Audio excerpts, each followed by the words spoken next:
ലോകത്ത് ഇനി വലിയൊരു യുദ്ധം വരാനിരിക്കുന്നുണ്ട്. ലോകശക്തികളുടെ കണ്ണുകൾ പതിഞ്ഞിരിക്കുന്ന ഒരു സ്ഥലമാണ് ഈ യുദ്ധത്തിന് കാരണമാകാൻ പോകുന്നത്. ആരും ശ്രദ്ധിക്കാതെ കിടന്ന മഞ്ഞു മൂടിയ ഉത്തര ധ്രുവം, ആർട്ടിക് മേഖല. അവിടെ മഞ്ഞും ധ്രുവക്കരടികളും അല്ലാതെ മറ്റെന്താണുള്ളത് എന്ന് ഇപ്പോൾ നിങ്ങൾ ചിന്തിക്കുന്നുണ്ടാവും. എന്നാൽ കേട്ടോളൂ, ആ മഞ്ഞുരുകുന്നതിനൊപ്പം ലോകശക്തികളുടെ പുതിയൊരു പോർക്കളം അവിടെ ഉണരുകയാണ്. ശാന്തമായി ഉറങ്ങിക്കിടന്ന ഈ മഞ്ഞുഭൂമി ലോകത്തിന്റെ അടുത്ത സാമ്പത്തിക, സൈനിക, രാഷ്ട്രീയ പോർക്കളമായി മാറിക്കഴിഞ്ഞു. എന്തുകൊണ്ടാണ് ലോകത്തിലെ വൻ ശക്തികളെല്ലാം ഇപ്പോൾ ആർട്ടിക്കിലേക്ക് കണ്ണു നട്ടിരിക്കുന്നത്? ഒന്നാമത്തെ കാരണം ആഗോളതാപനം. ആർട്ടിക്കിലെ മഞ്ഞുപാളികൾ അതിവേഗം ഉരുകുകയാണ്. ഇത് തുറന്നു തരുന്നത് നോർത്തേൺ സീ റൂട്ട് എന്ന പുതിയ സമുദ്രപാതയാണ്. നിലവിൽ യൂറോപ്പിൽ നിന്നും ഏഷ്യയിലേക്ക് സൂയസ് കനാൽ വഴി കപ്പലുകൾക്ക് യാത്ര ചെയ്യാൻ 30 മുതൽ 40 ദിവസം വരെ വേണം. എന്നാൽ ആർട്ടിക് വഴി ഇത് വെറും 15 ദിവസമായി കുറയും. സമയം ലാഭിക്കാം, ഇന്ധനം ലാഭിക്കാം, പണം ലാഭിക്കാം.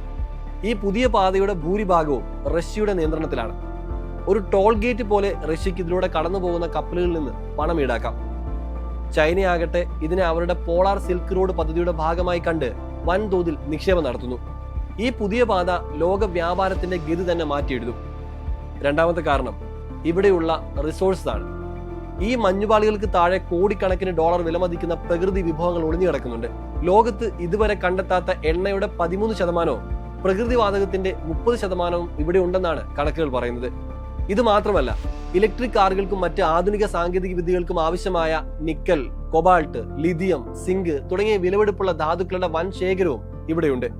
ഈ വിഭവങ്ങളുടെ പ്രാധാന്യം എത്രത്തോളം ഉണ്ടെന്ന് നമുക്ക് എല്ലാവർക്കും അറിയാം. അമേരിക്കൻ പ്രസിഡന്റ് ഡൊണാൾഡ് ട്രംപ് ഡെൻമാർക്കിന്റെ കീഴിലുള്ള ഗ്രീൻലാൻഡ് ദ്വീപിൽ ഈ അടുത്ത കാലത്ത് കൂടുതൽ ഇടപെടാൻ ശ്രമിക്കുന്നതും ഭീഷണി മുഴക്കുന്നതും വാർത്തകളിൽ നിങ്ങൾ കണ്ടിട്ടുണ്ടാവും. അത് വെറുമൊരു ഇടപെടലായി തള്ളിക്കളയാൻ പറ്റില്ല. ഗ്രീൻലാൻഡ് ചൈനയെ ആശ്രയിക്കുന്നത് കുറയ്ക്കാനും തന്ത്രപ്രധാനമായ ധാതുക്കൾ സ്വന്തമാക്കാനുമുള്ള അമേരിക്കയുടെ തന്ത്രത്തിന്റെ ഭാഗമാണ് ഈ നീക്കങ്ങൾ. മൂന്നാമത്തെ കാരണം സൈനിക തന്ത്രമാണ്. വിഭവങ്ങളും പാതകളും വരുമ്പോൾ അവയെ സംരക്ഷിക്കാൻ സൈന്യവും വരും. റഷ്യ അവരുടെ പഴയ സോവിയറ്റ് കാലത്തെ 50-ൽ പരം സൈനിക താവളങ്ങൾ ആർട്ടിക്കിൽ വീണ്ടും തുറന്നിട്ടുണ്ട്. പുതിയ ഹൈപ്പർസോണിക് മിസൈലുകൾ പരീക്ഷിക്കുന്നു. ഇതിനെ പ്രതിരോധിക്കാൻ അമേരിക്കയും നാറ്റോ സഖ്യകക്ഷികളും ആർട്ടിക്കിലെ അവരുടെ സൈനിക സാന്നിധ്യം വർദ്ധിപ്പിക്കുകയാണ്. 2024 നടന്ന നോർഡിക് റെസ്പോൺസ് എന്ന സൈനിക അഭ്യാസം ഇതിന്റെ ഏറ്റവും വലിയ ഉദാഹരണമാണ്. ആർട്ടിക് മേഖലയിൽ നാറ്റോയുടെ പ്രതിരോധ ശേഷി കൂട്ടാൻ ലക്ഷ്യമിട്ടായിരുന്നു ഈ സൈനിക അഭ്യാസം. റഷ്യയും ചൈനയും തമ്മിലുള്ള സഹകരണം ഒരു വശത്തും അമേരിക്കയും യൂറോപ്യൻ രാജ്യങ്ങളും മറുവശത്തും അണിനിരക്കുമ്പോൾ ആർട്ടിക് ഒരു പുതിയ ശീതയുദ്ധത്തിന്റെ വേദിയായി മാറുമോ എന്ന് ലോകം ഭയക്കുന്നുണ്ട്. ഇവിടെ നിയമപരമായ അവകാശവാദങ്ങളും ഒരു വലിയ തലവേദനയാണ്. ആർട്ടിക് സമുദ്രത്തിന്റെ അടിത്തട്ട് ആരുടേതാണെന്ന കാര്യത്തിൽ റഷ്യ, കാനഡ, ഡെൻമാർക്ക് തുടങ്ങിയ രാജ്യങ്ങൾ തമ്മിൽ വലിയ തർക്കങ്ങൾ നിലനിൽക്കുന്നുണ്ട്. ഇതിന്റെ ഏറ്റവും രസകരമായ ഒരു ഉദാഹരണമാണ് വിസ്കി യുദ്ധം. കാനഡയ്ക്കും ഗ്രീൻലാൻഡിനും ഇടയിലുള്ള ഹാൻസ് എന്ന ഒരു ചെറിയ ദ്വീപിന് വേണ്ടി ഇരു രാജ്യങ്ങളിലെയും സൈനികർ അവിടെ തങ്ങളുടെ പതാക നാട്ടുകയും എതിരാളികൾക്കായി ഒരു കുപ്പി വിസ്കി വെക്കുകയും ചെയ്തിരുന്നു. പതിറ്റാണ്ടുകൾ നീണ്ട ഈ തർക്കം 2022 ദ്വീപ് പപ്പാതിയായി പങ്കുവെച്ച് സമാധാനപരമായി പരിഹരിച്ചു. പക്ഷേ എല്ലാ തർക്കങ്ങളും ഇത്ര സൗഹൃദപരമായി അവസാനിക്കണമെന്നില്ല. ആർട്ടിക് ഇന്നൊരു വിരോധാഭാസമാണ്. കാലാവസ്ഥാ വ്യതിയാനം കാരണം ഉരുകുന്ന മഞ്ഞ് പുതിയ സാമ്പത്തിക അവസരങ്ങൾ തുറന്നു തരുന്നു. എന്നാൽ ആ അവസരങ്ങൾ, അതായത് എണ്ണ, വാതകം, കൽക്കരി തുടങ്ങിയവയുടെ ഉപയോഗം കൂടുതൽ കാലാവസ്ഥാ വ്യതിയാനത്തിന് ആക്കം കൂട്ടും. ലോകം ഉറ്റുനോക്കുകയാണ്.